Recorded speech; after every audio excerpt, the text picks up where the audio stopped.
सजाओं के खिलाफ नवाज शरीफ की अपीलें बहाल, अदालत में सरेंडर करने पर इश्तिहारी नहीं रहे। नैब को जमानत पर भी एतराज़ नहीं। इस्लामाबाद हाई कोर्ट ने अल अजीजिया और एवनफील्ड रेफरेंसेस में सजा के खिलाफ नवाज शरीफ की अपीलें बहाल कर दी। नैब के प्रोसिक्यूटर जनरल ने अदालत में कहा, ना दरखास्तों की बहाली पर एतराज़ है, ना जमानत पर। इश्तिहारी ने अदालत में सरेंडर कर दिया है तो इनकी अपील बहाल होनी चाहिए। प्रोसिक्यूटर की जिम्मेदारी है कि अगर कोई शहादत मुलजिम के हक में जाए तो इसे भी ना छुपाए। जस्टिस मियां गुल हसन ने रिमार्क्स दिए कि प्रोसिक्यूटर जनरल नैब ने बड़ी वाज़ेह पोजीशन ले ली है। चीफ जस्टिस आमिर फारूक ने पूछा, अपील बहाल हुई तो जमानत का स्टेटस क्या होगा? प्रोसिक्यूटर जनरल नैब ने कहा, आप अपील कुनिंदा से दोबारा जमानती मशरके ले लें। समाअत के बाद साबिक वज़ीर कानून आज़म नज़ीर तारड़ ने दावा किया कि नवाज शरीफ की जमानत भी हो गई है। पेशी के मौके पर शहबाज शरीफ और पार्टी के दीगर सीनियर रहनुमा भी मौजूद थे।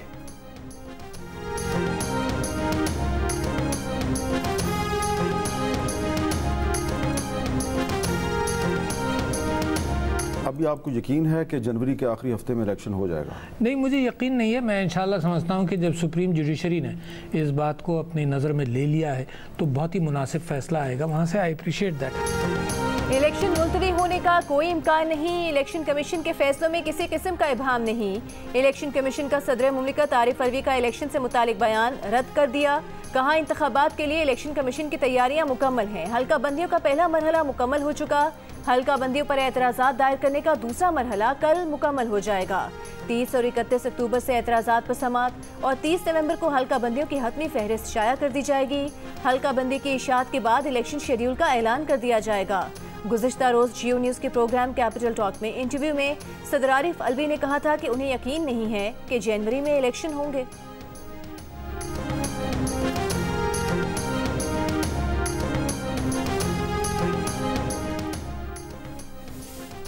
पूरी उम्मीद है कि इंतखाबात वक्त पर होंगे। मुस्लिम लीग के सदर शहबाज शरीफ ने मीडिया के सवाल पर जवाब देते हुए कहा, नवाज शरीफ नैब का सियासी इस्तेमाल बंद करने की तजवीज़ से मुत्तफिक है।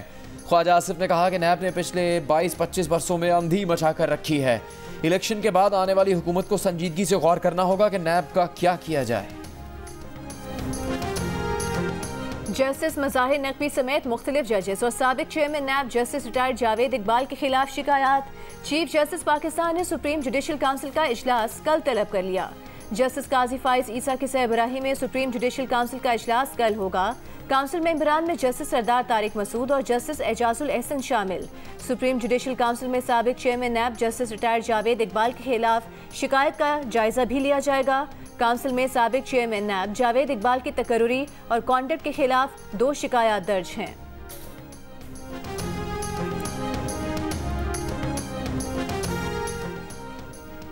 इस्लामाबाद हाई कोर्ट ने चेयरमैन PTI की साइफर केस का ट्रायल रोकने की दरखास्त मुस्तरद कर दी। साइफर केस में फ़र्द जुर्म आयद करने के खिलाफ दरखास्त निपटाते हुए कहा, चेयरमैन PTI को शफाफ ट्रायल का हक दिया जाए।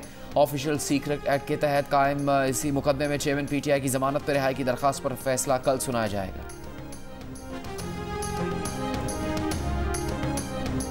चेयरमैन PTI को अहलिया से मुलाकात में प्राइवेसी नहीं दी जाती। वकील शेर अफजल मरवत का इस्लामाबाद हाई कोर्ट में शिकवा।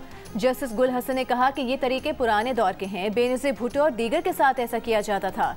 इस पर additional attorney general Munawwar Iqbal बोले, मुलाकात का फिर गलत इस्तेमाल नहीं किया जाना चाहिए। जज ने बरजस्ता पूछा, शोहर और बीवी की मुलाकात के गलत इस्तेमाल का क्या मतलब? मुलाकात को बाहर आकर सियासी तौर पर इस्तेमाल न किया जाए। इस्लामाबाद हाई कोर्ट ने चेयरमैन PTI के वकला और फैमिली से मुलाकात की दरख्वास्त निपटा दी।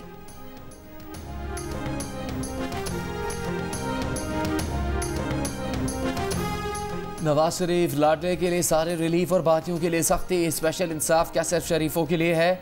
PTI के सदर परवेज इलाही का शिकवा। लाहौर कचहरी में पेशी पर गुफ्तगू में कहा कि शरीफों ने हमेशा जजेस के खिलाफ सख्त बातें की हैं। नवाज शरीफ जजेस के खिलाफ बोलते हैं, क्या जज वो बातें भूल गए? वो 5 माह से जमानत पर हैं, फिर भी उन्हें तंग किया जा रहा है। इंसाफ तो वो है जिसको आवाम तस्लीम करे और इंसाफ होता नजर भी आए। पंजाब असम्बली में भर्तियों के मुकदमे में अदालत ने परवेज इलाही का 2 दिन का जिस्मानी रिमांड मंजूर कर लिया।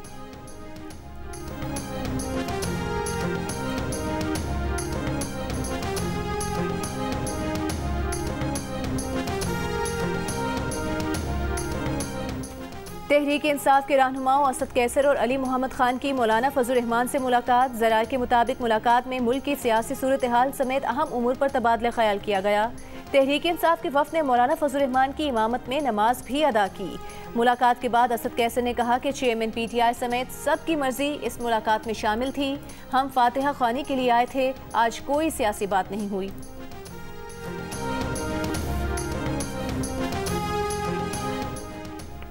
Army chief general Asim Munir ने कहा कि रियासती इदारों के खिलाफ प्रोपेगेंडा का मुकाबला करना दानिशवरों सिविल सोसाइटी की ज़्यादा जिम्मेदारी है। आवाम खुसूसन नौजवान नस्ल रियासती इदारों के खिलाफ प्रोपेगेंडा का मुकाबला यकीनी बनाए। फ़ौज आवाम की बेहतरी के लिए रियासत के दीगर इदारों से मिलकर मुख्तलिफ शोबों में मसरूफ़ अमल है। मुसल्लह अफ़वाज दहशतगर्दी की लानत का बहादुरी से मुकाबला कर रही हैं। सिक्योरिटी इंटेलिजेंस इदारे दुश्मन क़ुव्वतों की मुसलसल कोशिशों के बावजूद बहादुरी से मुकाबला कर रही हैं। पाकिस्तानी अवाम के मुसलसल ताउन से इंशाअल्लाह कामयाबी हमारा मुकद्दर होगी। नेशनल सिक्योरिटी वर्कशॉप के शुरका का GHQ के दौरे के मौके पर army chief general Asim Munir से मुलाकात। शुरका को स्मगलिंग, बिजली चोरी, मनशियात के फैलाव, बॉर्डर कंट्रोल के इक़दाम से आगाह किया गया। पाकिस्तान से गैर कानूनी मुक़ीम गैर मुल्कियों की वतन वापसी से मुतालिक भी बताया गया। आर्मी चीफ ने SIFC के नतीजे में मईशत पर पड़ने वाले मुस्बत असरात को भी उजागर किया।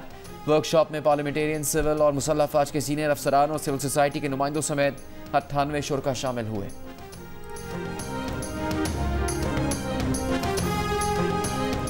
कतर की अदालत ने भारतीय नेवी के 8 साबिक एहलकारों को सजाए मौत सुना दी। भारतीय मीडिया के मुताबिक साबिक भारतीय नेवी एहलकारों को इसराइल के लिए जासूसी के इल्जाम में कतर में गुज़िश्ता साल गिरफ्तार किया गया था। भारतीय हुकूमत का कहना है कि फैसले को कतरी हुकाम के सामने उठाएंगे। भारतीय मीडिया के मुताबिक भारतीय बहरिया के साबिक एहलकार कतरी बहरिया के लिए सामान बनाने वाली कंपनी में काम कर रहे थे। बहुत बार ऐसा कर चुके हैं कि नीचे से ऊपर उठे हैं। जब हम नीचे से उठते हैं तो सीधा टॉप पर जाते हैं। कप्तान बाबर आजम की प्रैक्टिस के दौरान खिलाड़ियों से गुफ्तगू। कहा, तमाम खिलाड़ी एक दूसरे के साथ रहेंगे तो आसानी होगी। हमने पहले भी करके दिखाया है, हम कम बैक कर चुके हैं। हमें एक दूसरे से कंधा मिलाकर चलना है। पाकिस्तान कल जनूबी अफ्रीका से मैच खेलेगा। फास्ट बॉलर हसन अली बुखार में मुब्तला, कल का मैच नहीं खेलेंगे।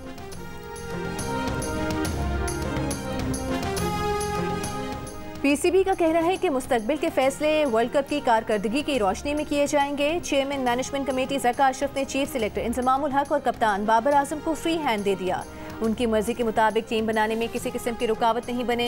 वर्ल्ड कप में सब हिलाली परचम की सरबुलंदी के लिए अच्छे खेल के लिए पुरुमीद हैं। कौमी टीम शिकस्त भूलकर आने वाले मैचेस में अच्छे खेल का मुजाहिरा करेगी।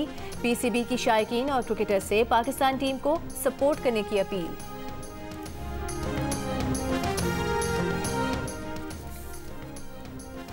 वर्ल्ड कप का सेमीफाइनल कौन सी 4 टीम्स खेलेंगी, सूरत हाल अब तक वाज़ेह नहीं। पाकिस्तान के लास्ट 4 में जगह बनाने के लिए आसान सा फॉर्मूला यह है कि पाकिस्तान अपने 4 मैचेस जीत ले। अगर पाकिस्तान 3 मैचेस जीता तो रन रेट भी बेहतर करना होगा। पाकिस्तान 2 मैचेस जीत कर भी सेमीफाइनल में पहुंच सकता है, लेकिन ये एक मौजज़ा होगा। वर्ल्ड कप में 5 मैचेस जीतने वाला भारत भी अभी तक सेमीफाइनल में नहीं पहुंचा है और ना 5 में से 4 मैचेस हारने के बाद इंग्लैंड सेमीफाइनल की दौड़ से बाहर हुआ है। अगर मगर की सूरत हाल बरकरार है, मेगा इवेंट में अगर भारत, न्यूजीलैंड और जनूबी अफ्रीका ने सेमीफाइनल के लिए क्वालिफाई किया तो चौथी टीम के लिए पाकिस्तान, ऑस्ट्रेलिया, श्रीलंका और इंग्लैंड में रस्साकशी होगी। पॉइंट्स टेबल पर भारत 10 पॉइंट्स के साथ टॉप पर है। जनूबी अफ्रीका दूसरे और न्यूजीलैंड तीसरे नंबर पर है। ऑस्ट्रेलिया 6 पॉइंट्स के साथ चौथे, श्रीलंका 5वें और पाकिस्तान अब 6ठे नंबर पर है।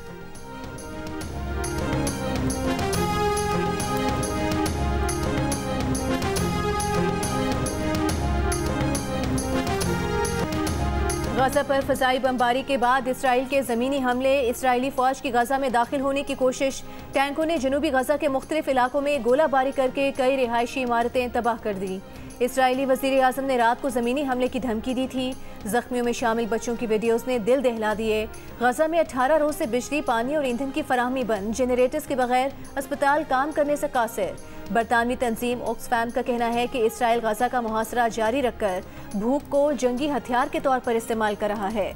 19 रोज़ में इसराइली हमलों में शहीद फ़लस्तीनियों की तादाद 7000 से ऊपर चली गई। शुहदा में 2009 से ज़्यादा बच्चे और 1700 से ज़्यादा ख़वातीन शामिल। 19,000 से ज़ायद ज़ख्मी। हमास के तर्जुमान का कहना है कि इसराइली बमबारी में अब तक 50 यरगमाली हलाक हो चुके हैं। मकबूजा मगरबी किनारे में शुहदा की तादाद 313 हो गई। हमास की तेल अवीव समेत इसराइली शहरों पर रॉकेट से जवाबी हमले। इसराइली फ़ौज ने जनूबी लेबनान और गजा पट्टी से 1.25 लाख शहरियों का इनखला करा दिया। जिंदा रहने के लिए हमारी मदद करो। आलमी बरादरी से मासूम बच्चों की फरियाद मौत की सज़ा बन गई। अल जज़ीरा टीवी के ब्यूरो चीफ के घर पर इसराइली फ़ज़ाइया की बमबारी। हमले में सहाफ़ी की बीवी, बेटी और बेटा शहीद। कुछ अफराद अब भी लापता। अस्पताल के मनाज़िर ने देखने वालों को रुला दिया। गम से निडाल सहाफ़ी ने इसराइल को बच्चों का कातिल करार दे दिया। हिम्मत और हौसले से अपने ख़ानदान को मिट्टी के सुपुर्द किया। जनूबी गाज़ा के इलाके खान यूनिस में एक और सहाफ़ी के घर पर बमबारी से उसके बीवी बच्चे शहीद।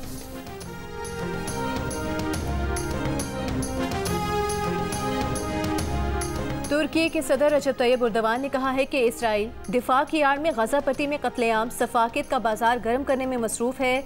तुर्की मासूम बच्चों और नहते शहरियों के कत्ल पर मजीद वक्त के लिए खामोश नहीं रह सकता। सऊदी अरब, मुत्तहिदा अरब अमारात, कतर, उर्दन, कुवैत समेत कई अरब ममालिक का कहना है कि दिफा का हक बैनुल-अक़वामी कानून की खिलाफ वर्जियों और फ़लस्तीनियों के जायज़ हुकूक को नज़रअंदाज करने की तौजीह नहीं हो सकता।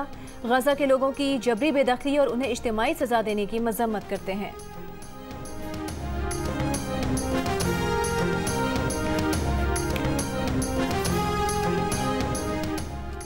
अमरीकी अखबार ने गजा के अल अहली अस्पताल में धमाके का इल्ज़ाम फ़लस्तीनी तंजीम पर धरने का इसराइली भांडा फोड़ दिया। रिपोर्ट में कहा कि गजा में अल अहली अरब अस्पताल की तबाही फ़लस्तीनी तंजीम के दागे गए रॉकेट का नतीजा नहीं लगता।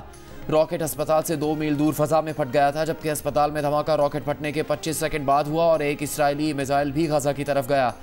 न्यूयॉर्क टाइम्स के मुताबिक इस बात का पता नहीं चल सका कि अल अहली अस्पताल में असल में क्या हुआ। रॉकेट और अस्पताल के धमाके में तबाही का कोई ताल्लुक सामने नहीं आया। अमेरिका और बरतानिया ने अस्पताल में धमाके से हुई तबाही का इल्ज़ाम फ़लस्तीनी तंजीम पर लगाया था।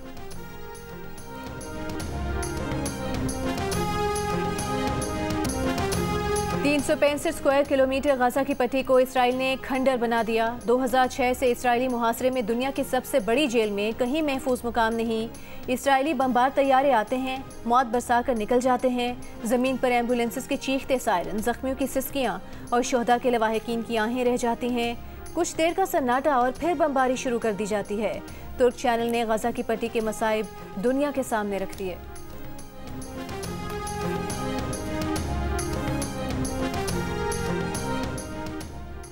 ख़वातीन के हुकूक को गैर आइनी, गैर शरई तरीके से जल्ब किया जा रहा है। शराफत से ज़मीन भाजी के हवाले कर दे। चीफ जस्टिस पाकिस्तान के रिमार्क्स। सुप्रीम कोर्ट ने 34 साल बाद चेयरमैन ज़िला काउंसिल से भाजी को विरासत में हक दिलवा दिया। महकमा माल डीजी खान को 5 मुरब्बा ज़मीन का फौरी कब्जा देने का और मामू सरदार मंसूर को कानूनी चाराजोई के तमाम अखराजात भाजी को अदा करने का हुक्म। दरख्वास्त गुजार के वकील ने कहा कि अदालत कहती है ख़वातीन जो भी कहें वो दुरुस्त माना जाए। चीफ जस्टिस ने कहा ख़वातीन को खुसूसी रियायत नहीं दे रहे, वही ऑब्जर्वेशन दी है जो बदकिस्मती से माशरे में हो रहा है। वकील ने कहा लाजमी नहीं हमेशा मर्द ही औरत का हक मारे। चीफ जस्टिस बोले अभी तक ऐसा कोई केस आया नहीं जिसमें औरत ने मर्द का हक मारा हो। वकील ने दलील दी कि भाजी ने ज़मीन 1989 में मामू सरदार मंसूर को फ़रोख्त की और 20 साल बाद दस्तखत से इनकारी हो गई। भाजी के वकील ने बताया कि मुबैना फ़रोख्त के वक्त सारा अख्तर नाबालिग थी।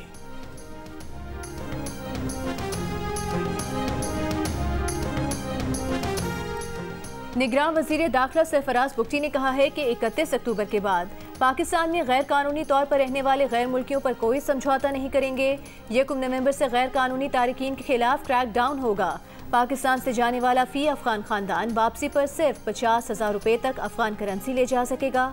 कोई पाकिस्तान से डॉलर स्मगल करके ले जाए ये मुमकिन ही नहीं।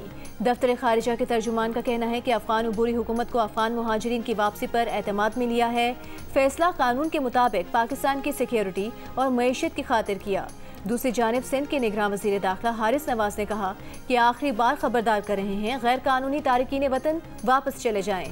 1 नवंबर से क्रैकडाउन शुरू होगा।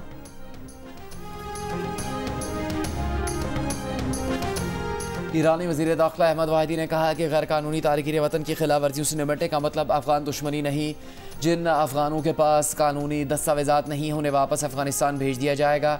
ईरानी मीडिया से गुफ्तगू में वाहिदी ने कहा कि गुज़श्ता चंद माह में तकरीबन 2 लाख गैर कानूनी अफगान तारिकीन वतन को मुल्क बदर किया जा चुका है।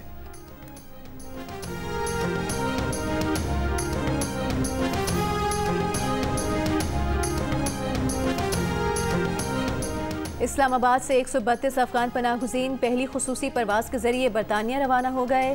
पाकिस्तान से बरतानिया मुंतकिल होने वाले अफगानों की मुकम्मल तादाद 2,500 से 3,000 के दरमियान है। अफगान शहरियों के इनखला के लिए 12 परवाज़ें ऑपरेट होंगी।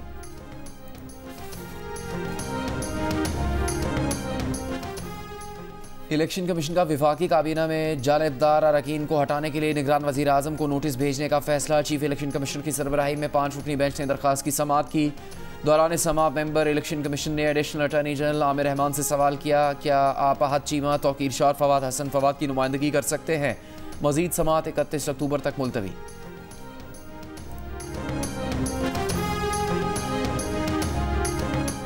तहरीक इंसाफ के यास्मीन राशिद का नवाज शरीफ को अपने मुकाबले में इलेक्शन लड़ने का चैलेंज। कहा, सजा याफ्ता और इश्तिहारी नवाज शरीफ को प्रोटोकॉल मिल रहा है और हमारे चालान ही 3 माह से नहीं आए। ये बात तय है कि ये इलेक्शन नहीं सिलेक्शन है। यास्मीन राशिद को जवाब देते हुए नून लीग ने कहा कि ये वो खातून कह रही हैं जिनको नवाज शरीफ की मरहूम अहलिया कुलसूम नवाज शरीफ ने कैंसर से लड़ते लड़ते इलेक्शन हरा दिया था।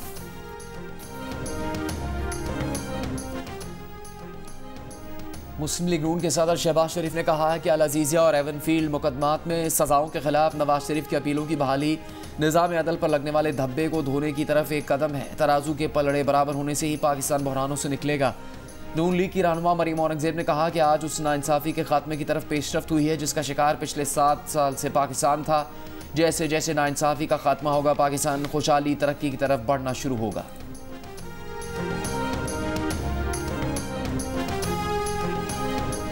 सर्दियों में गैस दवा की तरह 3 टाइम मिलेगी, सुबह, दोपहर और शाम। महंगी तो होगी, नायाब भी होगी।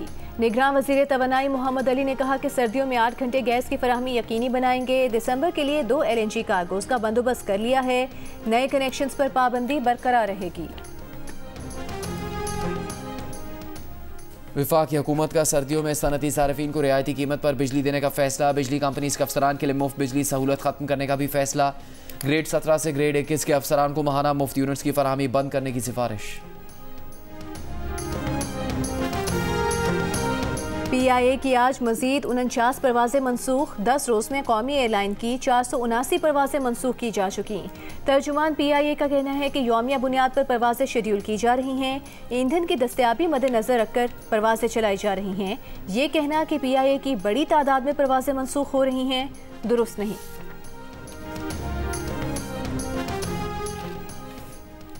निगरान वज़ीर आला पंजाब मोहसिन नकवी का लाहौर में ज़ेर तामीर खालिद बर्ड चौक अंडरपास का दौरा। कहा, कोशिश कर रहे हैं कि आने वाली हुकूमत के लिए अच्छे हालात छोड़कर जाएं। पंजाब को माशी तौर पर मुस्तहकम करने के लिए काम कर रहे हैं। हमने फाइनेंशियल मामलात को बेहतर न बनाया तो तनख्वाहों के पैसे भी नहीं होंगे।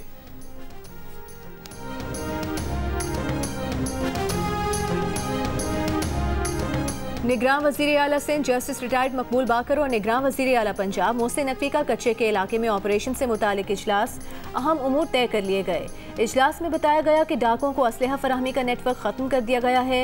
वज़ीर आला पंजाब ने इजलास में बताया कि पंजाब पुलिस ने 9 पुलिस कैंप्स और 53 चौकियाँ बनाई हैं। IG सिंध का कहना था कि सिंध पुलिस ने कच्चे के इलाके में 210 चौकियाँ बनाई हैं। सिंध रेंजर्स भी ऑपरेशन के लिए तैयार है। वज़ीर आला सिंध ने घोटकी में पुलिस ऑपरेशन की मंजूरी दे दी।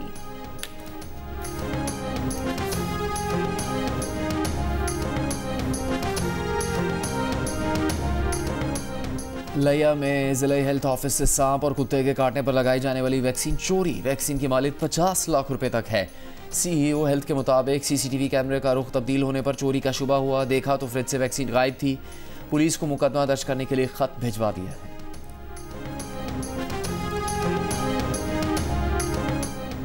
पीपल्स पार्टी कराची के सदर सईद गनी ने कहा है कि इलेक्ट्रिक ने कराची के कई इलाकों में 14 घंटे से जायद की लोड शेडिंग शुरू कर रखी है। तवील लोड शेडिंग से बच्चों की तालीम बुरी तरह मुतासर हो रही है। शहर के कई इलाकों में पानी की फराहमी मुतासर हो रही है। के इलेक्ट्रिक पुरअमन एहतजाज करने वाले शहरियों पर मुकदमात दर्ज करवा रही है। जल्द के इलेक्ट्रिक के खिलाफ भरपूर एहतजाज किया जाएगा।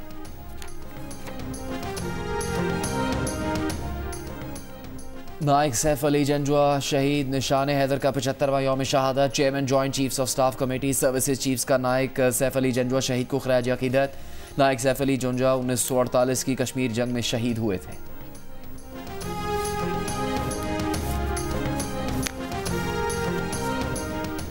अमरीका के शहर ह्यूस्टन में कई मकामात पर फायरिंग, 22 अफराद हलाक हो गए, दर्जनों जख्मी। फायरिंग करने वाले मुश्तबा मफरूज शख्स की तलाश जारी। फायरिंग करने वाले को 40 साल रॉबर्ट कार्ट के नाम से शनाख्त किया गया। मुकामी पुलिस की शहर में घरों और कारोबार को बंद रखने की हिदायत।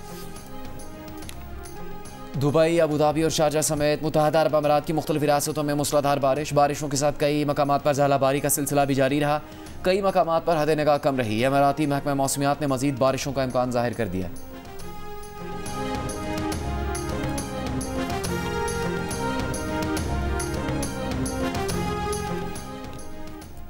लंकन टाइगर्स ने इंग्लिश शेरों को दबोच लिया। क्रिकेट वर्ल्ड कप में दिफाई चैंपियन इंग्लैंड की टीम श्रीलंका के खिलाफ 156 रन बनाकर ढेर हो गई। ऑलराउंडर बेन स्टोक्स 43 रन बनाकर टॉप स्कोरर रहे। श्रीलंका ने हदफ 26वें ओवर में 2 विकेट्स के नुकसान पर हासिल कर लिया। मेगा इवेंट में चौथी शिकस्त के बाद इंग्लिश टीम का फाइनल 4 में पहुंचने का सफर मजीद मुश्किल हो गया।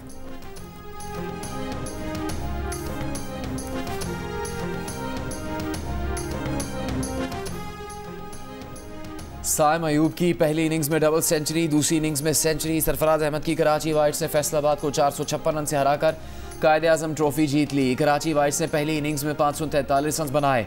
साइम अयूब ने 203 और शाद मसूद ने 180 रन बनाए। साइम अयूब ने दूसरी इनिंग्स में 109 रन बनाए।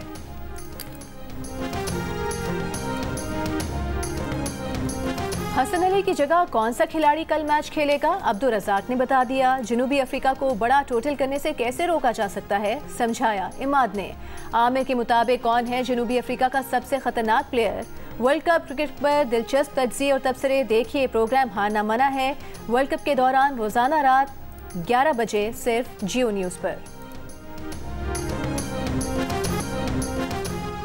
लाहौर में पोलो इन पिंक टूर्नामेंट, पहली मरतबा 13 गैर मुल्कियों समेत 15 खवातीन खिलाड़ी शरीक। खवातीन में छाती के कैंसर से आगही के लिए होने वाले टूर्नामेंट में शरीक गैर मुल्की खिलाड़ियों का कहना है कि लाहौर में पोलो खेलने का तजर्बा शानदार है। यहाँ की मेज़बानी का सुना था, अब लुत्फानंदोज हो रहे हैं।